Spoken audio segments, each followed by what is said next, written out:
our obligations under the law. Okay, sir?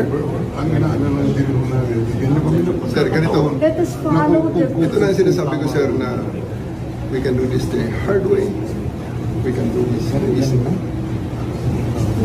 The easy way, sir, is for you to choose 3 people to accompany PR to the plane. May bus dyan, and he's going to the plane. Okay, sir.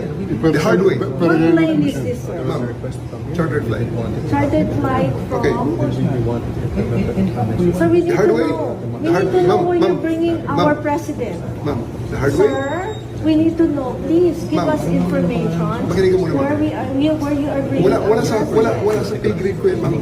Tagalogin na natin. Sabihin nyo kung saan siya dalahin. The hard way. Great. The hard Pakisagot way. po kami. The hard way is for me to